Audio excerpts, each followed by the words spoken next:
এখনো যদি আমাদের ঐক্য কমিশন ডাকে বা মাননীয় উপদেষ্টা ডাকে, যে কোনো ইস্যুতে আমরা যাচ্ছি না প্রধান উপদেষ্টা, সুতরাং সেই ঐক্য এটা অটুট থাকবে। কারণ আমাদের মধ্যে যে একটা বন্ধুত্বপূর্ণ এবং সৌহার্দ্যপূর্ণ পরিবেশ সৃষ্টি হয়েছে, আমরা এটাই চাচ্ছি, এটাই আমাদের বাংলাদেশ। আমরা সকলে মিলে দেশের যে কোনো পরিস্থিতিতে আমরা একসাথে কাজ করতে পারবো, সেই পরিবেশ সৃষ্টি হয়েছে। এখন আপনি যেটা বলেছেন, জুলাই গণ অভ্যুত্থানের বর্ষপূর্তি হয়ে গেল, আমরা এর মধ্যে কী পেলাম? আমি তো মনে করি এই সরকার অনেক কিছুই আমাদেরকে দিয়েছে।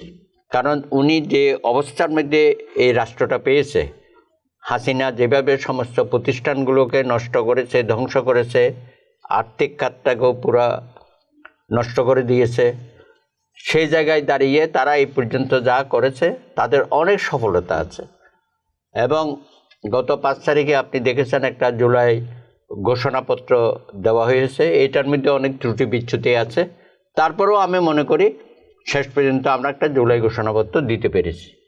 এবং আমরা বলেছি যে 36 জুলাই বাইরেও গত 17 বছর ধরে রাজপথে যে সমস্ত রাজনৈতিক দলগুলো বিএনপি সহ ঐক্যবদ্ধভাবে আমরা সংগ্রামে ছিলাম, এবং এখানে অনেক শহীদ হয়েছে, অনেকেই পঙ্গু হয়েছে শত শত, এবং অনেকেই গুম খুনে শিকার হয়েছে, ক্রস ফায়ারে গেছে।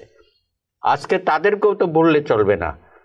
আমরা 36 জুলাইয়ের বীর শহীদদেরকে অবশ্যই রাষ্ট্রীয় মর্যাদা দেব, তাদের পরিবারের পাশে রাষ্ট্র থাকবে।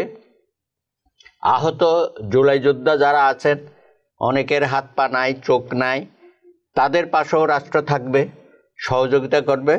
এবং জুলাই যোদ্ধা হিসাবেও যাদেরকে আমরা চিহ্নিত করব, তারাও সম্মানটা পাবে। আমি একই সম্মান গত 17 বছরে যারা এই আন্দোলন সংগ্রামে ছিল এবং যে সমস্ত পরিবার ক্ষতিগ্রস্ত হয়েছে, লক্ষ লক্ষ নেতাকর্মী, হাজার হাজার মামলা কাঁধে নিয়ে এই দেশে সংগ্রাম করতে হয়েছে শেষ দিন পর্যন্ত, তাদেরকেও আজকে তালিকা তৈরি করতে হবে। এবং যে সমস্ত শহীদ হয়েছে 36 জুলাইয়ের আগে, তাদেরও গেজেট করতে হবে এবং রাষ্ট্রীয়ভাবে তাদেরকে সবাইকে সম্মাননা দিতে হবে। এটা একটা আমাদের দিক থেকে আমরা দাবি উত্থাপন করেছি। এবং কিছুটা প্রধান উপদেষ্টা সেটা বলেছেন, কিন্তু রাষ্ট্রীয়ভাবে তাদের স্বীকৃতির বিষয়টা উনি পরিষ্কার করেন নাই। তারপরেও আমরা বলি যে উনি এই পর্যন্ত যা করেছে সেটাকে আমরা সাধুবাদ জানাই, এবং আরও বেশি ওনাকে সাধুবাদ জানাতে চাই, যেটা জনগণের মধ্যে একটা সন্দেহ ছিল। এবং অনেকেই আমাদের সাথে বলতো যে ভাই তোমরা বলছো যে ইউনূস সরকার নির্বাচন দেবে, কিন্তু নির্বাচন দেওয়ার কোনো তো লক্ষণ দেখছি না। কিন্তু যেই দিন লন্ডনে তারেক রহমানের সাথে ওনার বৈঠকটা হয়ে গেল, সারা দেশে একটা স্বস্তির পরিবেশ তৈরি হয়ে গেল, এবং আমরা বুঝলাম যে ইউনূস সাহেব এবার সঠিক সিদ্ধান্ত নেবে। এবং এরপরও দেখেন আপনি, উনি এসব বক্তব্য দিলেন যে অল্প সংস্কার চাইলে ফেব্রুয়ারি বা জুনের মধ্যে নির্বাচন, আর বেশি সংস্কার হলে আরও বেশি সময় দিতে হবে, এইসব কথা উনি বলেছেন।